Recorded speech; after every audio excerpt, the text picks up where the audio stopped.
কুড়িকিল্লা বাগমা ও 22 Mirza কাঠালিয়ায় David মোরা সিং এর বড় জয়। মূলত গোটা গোমতী জেলায় ঢাহা বিজেপি। যে তিনটি জয়ী আসন ছিল তিনটি হাতছাড়া। এর মধ্যে উদয়পুর মহকুমার মির্জা কাঠালিয়া এবং মহারানী চেলাগাং দুটি কেন্দ্র সহ 5টিতে বিরাট ভোটের ব্যবধানে পরাজয় হয়েছে বিজেপি। এর মধ্যে ত্রিপুরা রাজনৈতিক অঙ্গনে সাম্প্রতিক নির্বাচনের ফলাফলে দুটি কেন্দ্রে বিশেষভাবে আলোচনায় এসেছে। কুড়িকিল্লা বাগমা কেন্দ্র থেকে বর্তমান সিইএম পূর্ণচন্দ্র জমাতিয়া তার জয়ের ধারা বজায় রেখেছেন।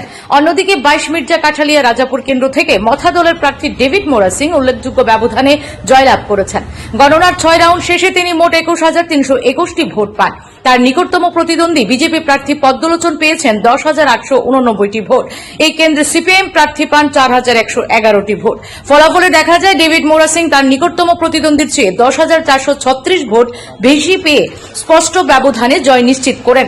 এই ফলাফল এলাকায় মথা দলের শক্ত অবস্থানের ইঙ্গিত বহন করছে বলে মনে করছেন রাজনৈতিক বিশ্লেষকরা। আমাদের আর্থিক সীমাবদ্ধতার bureau report, Tripura public opinion news. যথেষ্ট চেষ্টা করেছি সব লেভেলে যাতে অগ্রগতি উন্নয়ন করা যায়। তো জনগণের আস্থা রয়েছে, বিশ্বাস রয়েছে, সেই জন্য আমাদেরকে পুনর্বার ভোট দিয়ে ব্যাপক ব্যবধানে আমাদেরকে জয়ী করেছে এবং সিটও বাড়িয়ে দিয়েছে। তাদের জন্য সবাই জনগণকে অনেক অনেক ধন্যবাদ। যারা আমাদের দলকে ভোট দেয়নি তাদেরকেও আমি ধন্যবাদ জানাই, কারণ গণতন্ত্রের প্রতি বিশ্বাস রয়েছে। সেই জন্য যার যার খুশি অনুযায়ী যার যার প্রার্থীকে চয়েস করেছে সবাইকে আমি ধন্যবাদ জানাই। কর্মীদের অনুরোধ করব যাতে শান্তি বজায় থাকে এলাকাতে এবং গ্রামে।